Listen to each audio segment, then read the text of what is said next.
So if you don't know, Trump has actually been ramping up military presence in Venezuela. You're already familiar with the $50 million bounty that he put on Maduro's head, claiming that he's just this super secret drug trafficker, like he's Pablo Escobar or something. The facts don't actually back that up. I'm talking about in general, not just with Maduro, but like as far as cartels, drug trafficking, etc. Like Venezuela is like at the bottom of the list of countries in Latin America that one would need to worry about. But they're going to use whatever excuse they can to justify trying to overthrow Maduro because it's cool o'clock. It's that time of year again.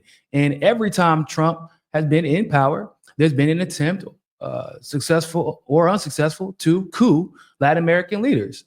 Ironically, given that Marco Rubio is the Secretary of Defense, this doesn't come as a surprise either. And he really hasn't been put in a position to do anything in any other part of foreign policy as of late. At least it doesn't appear that way. So I guess he needed something to do. But the situation is actually a little bit more grievous than what we originally thought because of the response to what Trump is doing. So it isn't just Trump and his ramping up the military presence in Venezuela, but it's the response from Maduro that leads me to believe that this shit could get hot really quick. Now, everybody knows Alex Jones has played a role, right? I feel like he's played a part. Alex Jones is a great actor. He's convinced a lot of people that he's this anti-imperialist, anti-globalist, anti-regime change, right-wing populist. He's never been consistent on this, right? At one point, remember, he was even firmly anti-Israel because he believed that the majority of Israel's leadership played into the plans of the globalists that he's always talking about.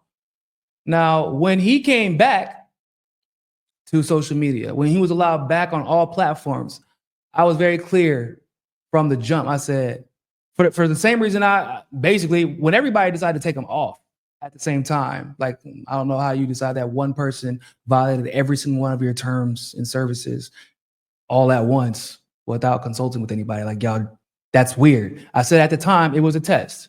When they all let him back at the same time, I said it was for a purpose.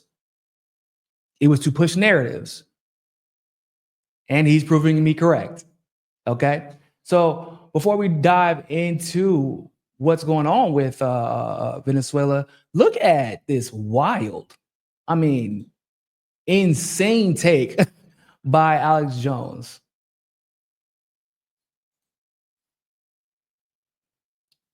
Hold on one second. There we go. What's crazy about it is like, not only to show how duplicitous he is and how he really doesn't stand for anything, but like overall, bro, it is an incoherent ass rant that he goes on because he knows he's full of shit. Basically, is what happened. So let's check it out. Now, I don't like any of these wars, not Gulf War, not Gulf II, not Afghanistan, all of it. I've been against all these wars, Ukraine war, all of it. But if you look at U.S. doctrine and wars that we fought before that were right, it's in Latin America. This is our sandbox. And Venezuela is a communist dictatorship with the biggest oil reserves per square foot in the world. Their people are absolute slaves. And I don't like regime change, but they are manipulating our elections. They are. Bro, he just said that Venezuelans are slaves. Y'all hear this shit? Like, that's what you come out with? A communist dictatorship. They just had elections. And as a matter of fact, just to be clear, once again, Maduro, whenever the opposition party challenged Maduro and said that his victory was not legitimate, Maduro went to court. He said, okay, that's cool. Let's go to court and prove that I stole the elections. And the opposition party didn't want to do it. So there's that. But I was against every war. But most of the wars that we fought in Latin America were just. Which one, Alex? Before we even get to, do you know how we handled that situation in Panama just because we wanted the Panama? We just dropped a fucking bomb in the middle of Panama City. Which war, Alex, was justified in Latin America? Please explain that to your audience. I like how you just say that and like just kind of skip over and gloss over it like it's not a big deal. Like you didn't just make this ridiculous claim. I'm sure if you wanted to justify a war with Iran, for example, like you was trying to do, you would switch it up and be like, I was against all these other wars, but this war with Iran, no, this is different. Every single time is different, Alex. Every single time that you want to justify something that Trump does that you know it's wrong, unquestionably. You're like, oh, but this is different. Flooding us with fentanyl. And if there were surgical strikes with the biggest oil reserves per square foot in the world, their people are absolute slaves, our sandbox. And Venezuela is a communist dictatorship with the biggest oil reserves per square foot in the world. Their people are absolute slaves. And I don't like regime change, but they are manipulating our elections. They are flooding us with fentanyl. And if there were surgical strikes to take out the communists, there'd be an uprising and they could have elections and it would be a good thing. Ladies and gentlemen, what does surgical strikes to take out the communists look like? Do you understand that surgical strikes to take out the communists would effectively mean destroying the majority of Venezuela? There would be no more Venezuela. Because from the top down, the majority, like, there's a reason that they call the conservative right-wing imperialist party effectively the opposition party, because there are less than them than there are the communists. So how are you going to surgically strike the majority of the country?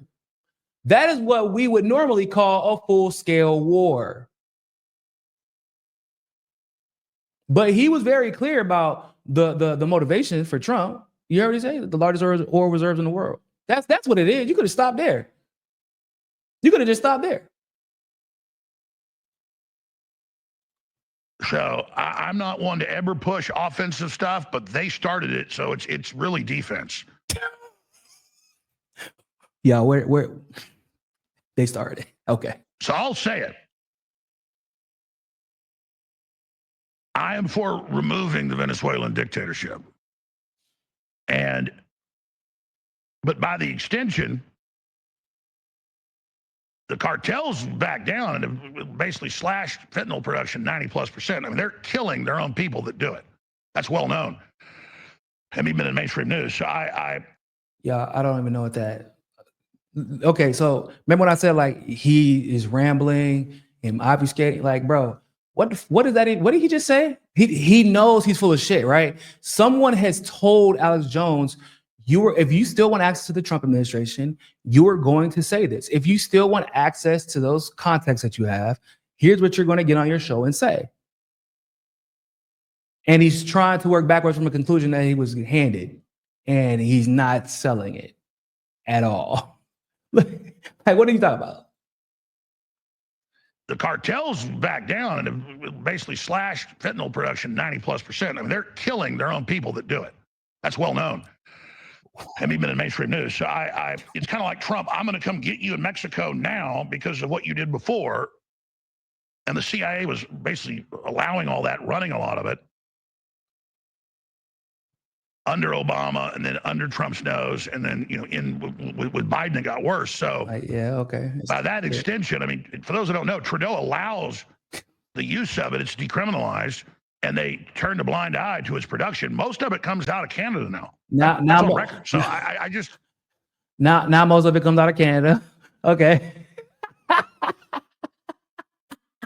He's like, yeah, man, it was the CIA, right? It is something, Joe Biden and Obama, and then under Trump's nose. And Trudeau actually decriminalized it. And so, yeah, most of it actually comes out of Canada now. So I guess like we should be overthrowing them. Like, what are you talking about? Who is it? Is it Maduro? Is it Mexico? Is it Canada? Is it China? What's going on, bro? Who is it? Whose fault is it? Look, poor Alex, boy. You know when Alex is when Alex actually believes something, he's extremely passionate about it. he bumps his chest. He shows the numbers because, like, when you actually know for a fact that you're telling the truth, at least from your perspective, and your belief, you believe that you're telling the truth. Like, you generally attack an issue differently than what he's doing right now. We know Alex Jones well enough to know that about him. This man is like, bro, I guess I'm gonna try to sell this bullshit because I don't really know, but I'm gonna say some random liberal names and blame the CIA. If I mention them enough, hopefully everybody won't realize I'm full of shit.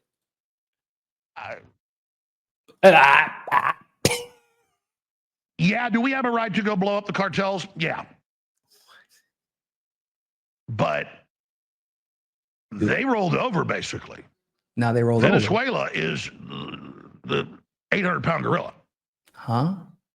And so, whether you're for it or not, it's about to happen, in my view. Oh, yeah. And that's why you see Maduro trying to kiss ass and, no, he's not. Oh, Trump, you're good. Hey, Biden told me to ship all the criminals up there. I got the documents. You got them too. Yeah, we know that. It's not. Yeah, guys, not gonna lie to you. None of that happened. Maduro didn't kiss Trump's ass. So Trump, they have sent naval carriers out there. They are ramping up the military presence in Venezuela. Do you know what Maduro has done in response to that? He has mobilized some millions of Venezuela's militia. We have a couple 100,000 troops, and I know all of them ain't ready to just go. I'm talking about we can just call up and send. If we send like every single troop, we got a couple hundred to a few 100,000, and that's like removing troops from other parts of the world. How do y'all think they would fare in Venezuela with millions of militia called up? I can tell you how they would fare. They would get their asses handed to them. Once again, I always say, when we haven't outright invaded a nation, there is a reason for that. It is because someone is even though they want to commit regime change in the region, someone is smart enough to have done the math to say, look, bro, we're not going to win this one. We're not going to win. So we bomb them from afar. We could try that, but then there's a risk of allies getting involved and international backlash, etc. Or we can regime change. We can propagandize them to death. Hopefully the regime change works. But in the case of Maduro, we all remember what happened. We all remember that fiasco, that embarrassment. Juan Guaido going on YouTube, doing a live stream with his iPhone in full screen portrait mode. He didn't even hold a landscape, y'all. He was out here like this, black sides everywhere. But that was the ugliest live stream failed coup that I ever seen in my life. That boy was like, hey, everybody, come on. We're about to go coup Maduro. That boy was in a whole suit. That man was in a 3-piece suit trying to coup the government, pretending like he had the military on his side. Bruh. That man had 37 people watching the live stream. And he thought he was about to coup the Venezuelan government. Juan Guaido is lucky he's not in jail. And remember, that all happened under Trump. Remember, one of the primary architects behind that coup attempt was Marco Rubio, the current head of the State Department. Why do y'all think we have to try so many underhanded methods to overthrow Maduro? Because they can't win.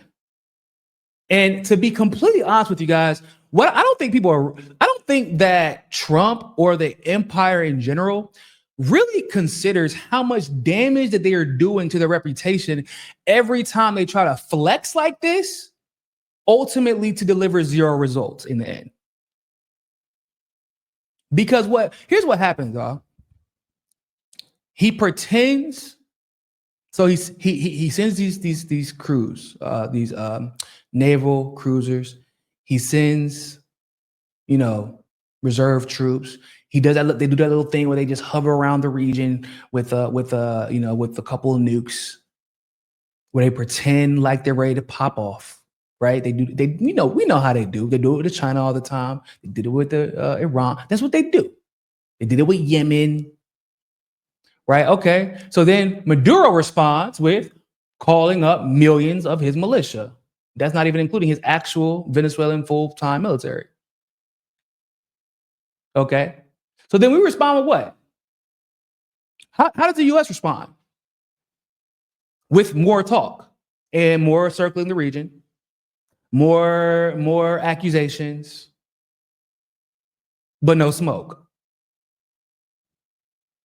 Only to eventually pull out. They hover for 2-3 years. The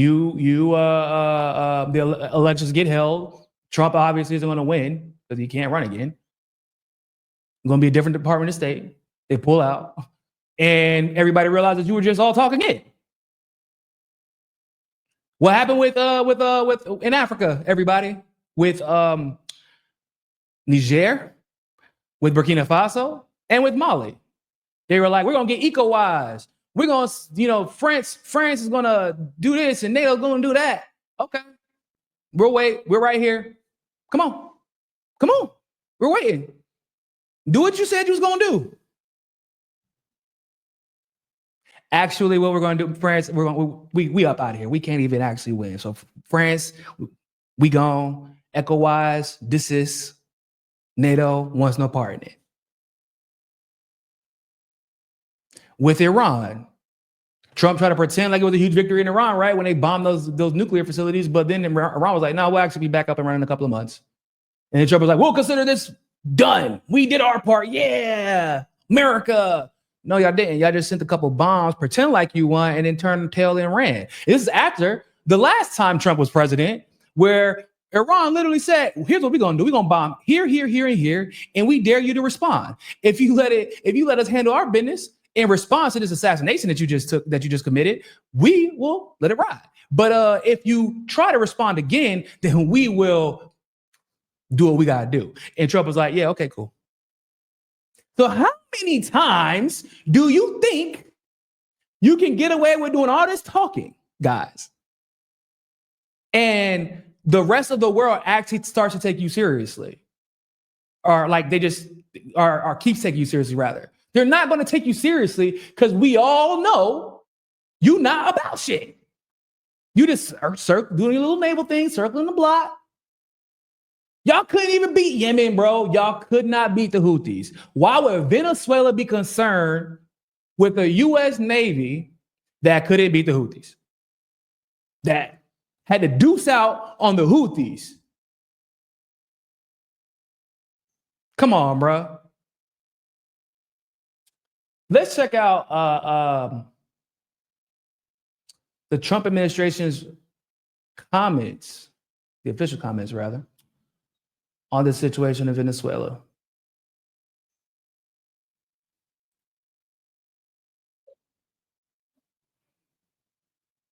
One second.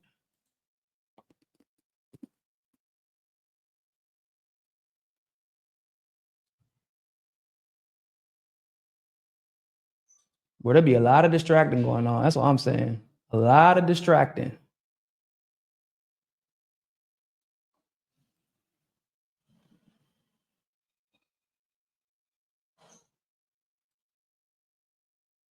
They want to do everything except for release the Epstein files. I'm trying to tell you, dog. Let's check out this clip. On the ground there. What I will say with respect to Venezuela, President Trump has been very clear and consistent. He's prepared to use every element of American power to stop drugs from flooding into our country and to bring those responsible to justice. The Maduro regime is not the legitimate government of Venezuela. It is a narco-terror cartel. Boy, don't you just love how they just be inventing new shit? They be inventing new words. It's not the legitimate government, except for they just won an election. But okay, he just won an election. Proved that he won it. Opposition party didn't even want it. He was like, yeah, once again, let's take it to court, bro. I'm here for it. Here we go. Here's our documents. Nicolas Maduro invites international observers, everybody. I don't know if y'all know that. Garland Nixon actually in one of the elections was an international observer. I have other friends who've been international observers. Like, he was the one who was like, yeah, let's do it, guys. Let's go ahead and take it to court. But then you're like, it's a narco-terrorist dictatorship. Narco-terrorist, bro. For real? So who sat in, like, who was all in the room when y'all had to sit there and come out, hey man, so what we gonna call it? Because dictatorship, it ain't flying anymore. Communists, that really don't got the kick it used to. In fact, if you call him a communist, actually more people might even like him now because communism is becoming quite popular. So like, what we gonna call him? Because everything else ain't working. Ooh, I know. Narco, terrorist, dictator. Let's just call him all the bad shit. And let's just see how that works. Let's see if people will get behind that. And we'll send Alex Jones to confirm it. Like, what? In what world can the United States call anybody a terrorist? If Nicolas Maduro was actually a terrorist dictator, ladies and gentlemen, then let's be clear. The US would be supporting him. You wanna know how I know? Because there is a terrorist dictator in Syria right now that we help put in power. And to reward him for his dictatorial methods of governing, we've removed sanctions from Syria. As he is actively killing ethnic and religious minorities, they just went through and popped people in a hospital, assaulted people in a hospital, killed hospital staff. There has been a civil war going on ever since this man's been elected. He will not announce when he's going to hold his next election. And so what does Trump do? Let's go ahead and let's remove the sanctions to reward him. If Maduro was actually a terrorist, the U.S. would support him. If he was actually a terrorist dictator, they would be like, yeah, man, we got to keep him in power. We'll send troops to make sure he stays in power. Maduro, it is the view of this administration, is not a legitimate president. He is a fugitive head of this cartel who has been indicted in the United States for trafficking drugs into the country. So, a fugitive head who's been indicted. Indicted by who? For what? What drugs? Y'all, this man Trump has had, I don't know what it is about, like, I mean, we know what it is. It's the oil. Like, I mean, I guess in the simplest of terms, it's the oil. We know it's the oil. They can call it communism. It ain't really the communism because, I mean, yeah, communism is communism, and you know, anti-communists and imperialist capitalists are always going to figure out a way to blame something on communism. But it ain't really the communism. It's the fact that the communism isn't letting the U.S. control the oil. And the reason that the U.S. is behaving so aggressively right now, ladies and gentlemen, is not necessarily because of the oil in and of itself, but because of the economy. Ladies and gentlemen, the economy is failing. I don't know if y'all realize this. Inflation is high as shit. I actually talked about this on my Twitter account, but matter of fact, let me see if I can go find that post for you guys because I feel like it's really important and I don't really see a lot of. It's kind of in the weeds, so I don't want to get too deep into it. But the reactions that you're seeing from the government is, in my opinion, an attempt to prevent what we're about to see take place. And it's only taken place 2 times in history, and it's a problem. The last 2 times it happened, it was in 72 and 83, or 83, 73 and 82. And it was a problem. Like the not just for the US, but for the entire world, because how much of the world relies on USD. So here is a tweet. Americans, if you've never heard of stagflation, then you should get acquainted with it and start preparing. And the majority of people have not heard of stagflation. They're just more familiar with inflation or deflation. So stagflation happens when 3 economic factors occur simultaneously. High inflation, which we have. I actually remember seeing a video of a girl who put, Walmart, it was a TikTok video. Walmart actually allowed you to save your history of things that you bought. Obviously, she put the exact same stuff in her cart from last year to this year, and the price is double just in the last year. So yeah, a little bit problematic. Stagnant economic growth, specifically referring to the GDP. And yeah, that's That's happening, unfortunately. And the GDP is a bad metric to measure the overall well-being of the country as it is anyway. But the fact that the GDP is low, and we already know the overall well-being of the country economically is pretty low. It's not a good time. Okay, and high unemployment. Okay, so over the last 3 to 4 years, the U.S. has already hit 2 out of 3 of those markers: the high inflation and the basically the halting of the growth of the GDP. So Trump just fired the commissioner of labor statistics because he didn't like the jobs report. People forget that, but that just happened. Now, I'm not saying that the commissioner, I can't remember her name, but the commissioner of labor statistics, I'm not saying she was doing a great job. I'm not even saying she didn't deserve to be fired. I'm not saying any of that. But I am saying is that the statistics were worse. They had to correct them. And you know which direction those statistics got corrected in. Which direction do y'all believe that it's worse than what they thought? It's worse than what they were reporting under Biden's administration and under Trump's administration. It's worse. So that is the third factor, ladies and gentlemen. The last 2 times this happened, in 73 and 82, the U.S. economy overall suffered in ways that resembled the Great Depression, except prices increased substantially while wages dipped across the board. When I say wages dipped, I mean inflation was crazy, prices went up, but wages basically did nothing. They stayed the same. So what does that actually mean? And so as a result, the economy comes to a screeching halt. That's worse than inflation or deflation. Do you understand why? Because what happens is, when it comes to inflation or even a depression, what do we usually see happen? We see some people take advantage, for example, of a bad economy, and at the very top, they're able to manipulate it and profit while things are cheap or while other people cannot afford to buy land, goods, services, companies, et cetera, stocks. Okay. The problem with stagflation is that everybody's broke, right? So if everybody's broke, I can't buy anything. Okay.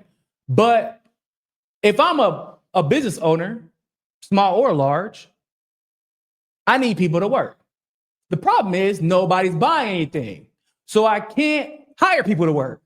So if I can't hire people to work, if people cannot be hired, even though they want a job, they're still broke.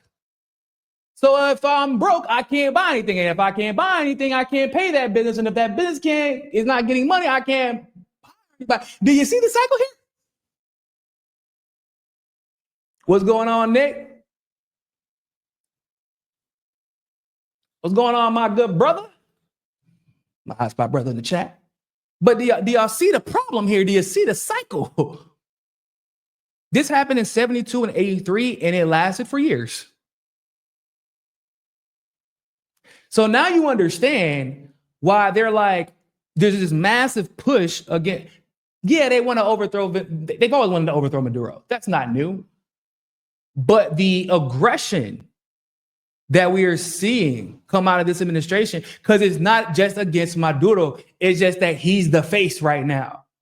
They even tried to push this idea that Tren de Aragua, the gang, was like this communist group. Remember that whole thing when they ran through Miami, picked up a bunch of right Venezuelans, claimed that they were in the gang, and then sent them to where? To El Salvador.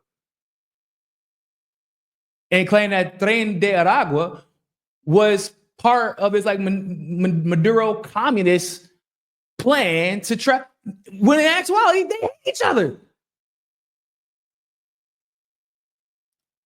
So there was that. Now there's a situation where Trump has ramped up troop presence on the border of Mexico to the tune of about 9,000, where several thousand of those troops are active duty. damn near threatening to invade Mexico, claiming that it's also because of cartels. Come on, bruh. Then they're talking about upping troop presence in Panama, claiming that it's because of China and the canal. And nah, bro, we're going broke. That's what this is all about. We need that oil money. We need it. Like the United States is what I mean. We need control, not just of the money, but the region. Russia is going to get what they want, but at the end of the day, China is going to keep being China. China is what you going to do? You can't stop their economy at this point. Hell, the United States is in debt to China. Y'all ain't going to do shit in Taiwan. That's China's. So let's go ahead and get that out the way too. Okay. China is making all these deals with Africa. Russia is engaging in economic cooperation with Africa. That Iran plan y'all thought was going to go into action didn't actually work out the way you thought it was going to. So what we're going to do? It's cool o'clock. Cool o'clock. Got to try Venezuela again. I don't know what else to do. We couldn't get Iran. Like, we don't really know how to situation. Obviously, Russia gonna get whatever they want because Ukraine has a bunch of rare minerals and like just overall resources. We don't really know how the situation with Palestine is going to turn out, with Gaza is going to turn out. We know that they want their natural gas. We don't know if that's actually what's going to end up happening, though. I don't know. But what does that mean for the U.S.? Basically nothing. Because if Israel gets that natural gas and other resources in Palestine, you think that they're going to use it to the benefit of the U.S. or to Israel? They're going to use it to Israel's benefit. So that really ain't got nothing to do with us. We're just funding because the U.S. is stupid. We're funding Israel's effort to better themselves at the sacrifice of the U.S.'s soul and money. Because, like I said, at the end of the day, my theory is that in order for the greater Israel to exist, the United States has to fail to exist in its current form. It cannot be both of those countries cannot be the most powerful countries in the world.